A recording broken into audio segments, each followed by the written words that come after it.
नमस्कार, मैं doctor Jyoti Sachan, assistant professor home science, SMM government girls college Bhilwara. आज का हमारा विषय है संतुलित आहार अर्थात बैलेंस डाइट। आज हम चर्चा करेंगे कि संतुलित आहार क्या होता है और क्यों हमारे शरीर के लिए संतुलित आहार की आवश्यकता होती है।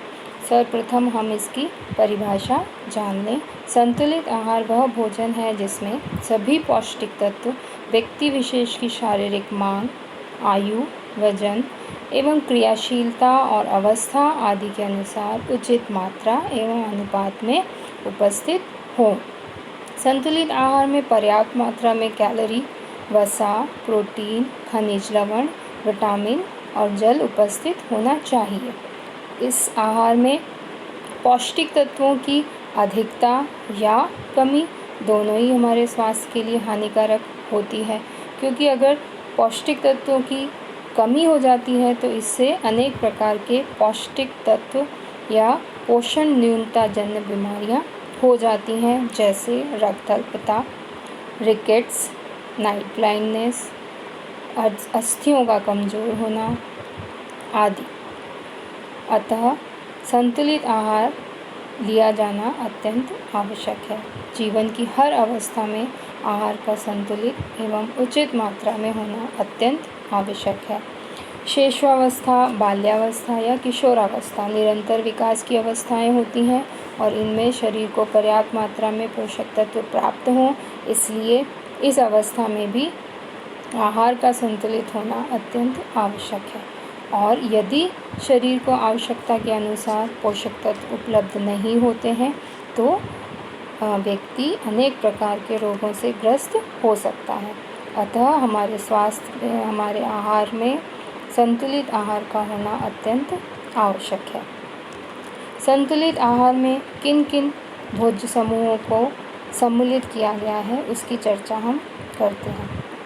सर्वप्रथम हम ये जान लें कि कितने भोज्य समूह होते हैं।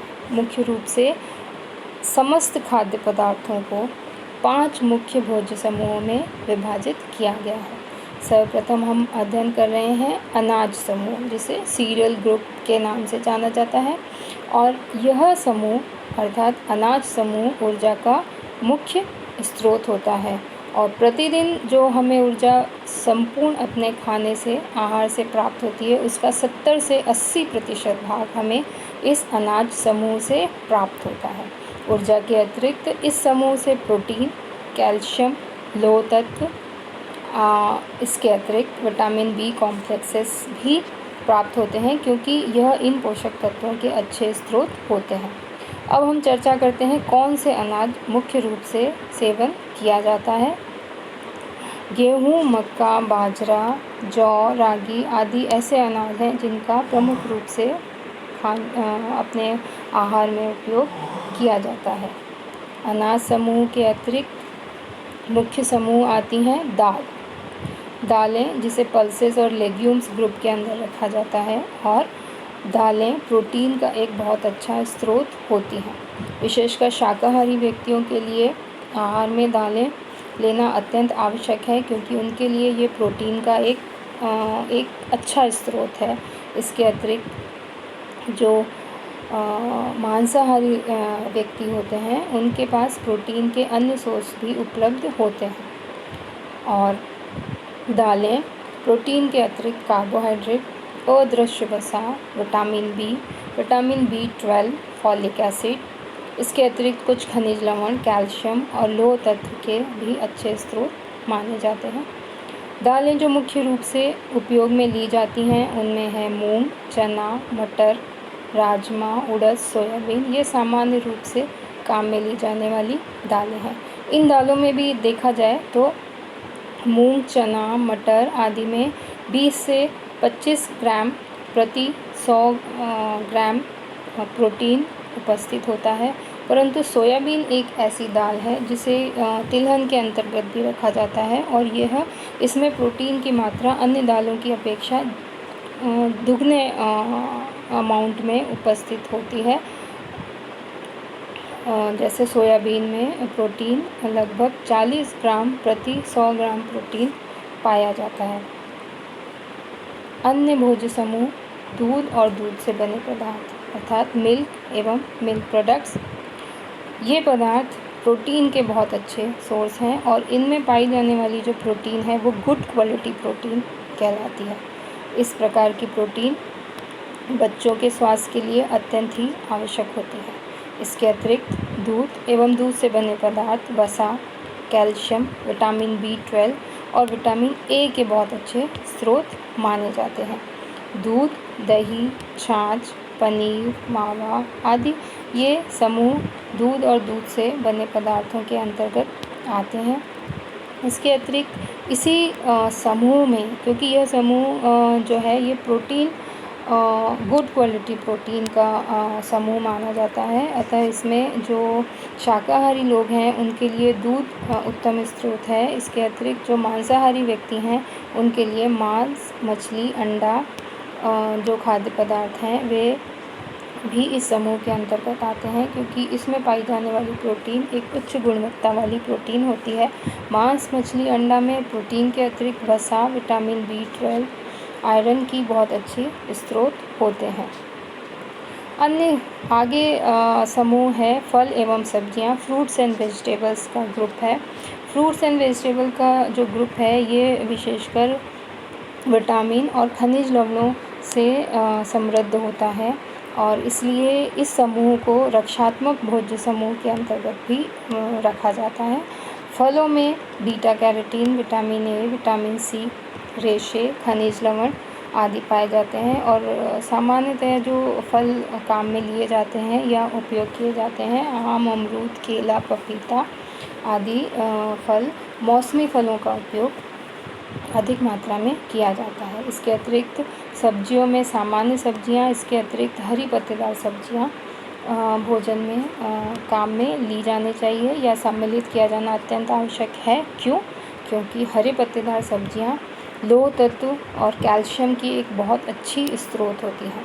अगर नियमित रूप से हरी पत्तेदार सब्जियों का उपयोग हमारे आहार में किया जाता है तो इससे शरीर में होने वाली लोह तत्व की कमी को दूर किया जा सकता है और लोह तत्व की कमी से एनीमिया नामक बीमारी हो जाती है, जो वर्तमान समय में हमारे देश की महिलाओं में, किशोर युवतियों में बहुत अधिक देखने को मिलती है।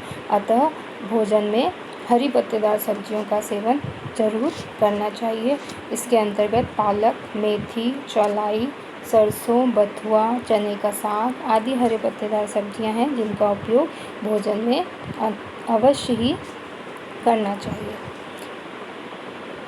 अन्य समूह है वसा एवं शक्कर, फैट एंड शुगर। ये वह समूह है जिसमें ऊर्जा का अच्छी मात्रा होती है, अर्थात इस समूह को ऊर्जा का एक अच्छा स्रोत माना जाता है।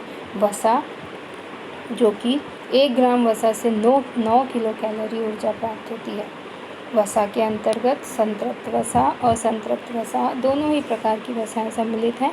संतृप्त वसा के अंतर्गत घी, मक्खन और डालडा घी आता है।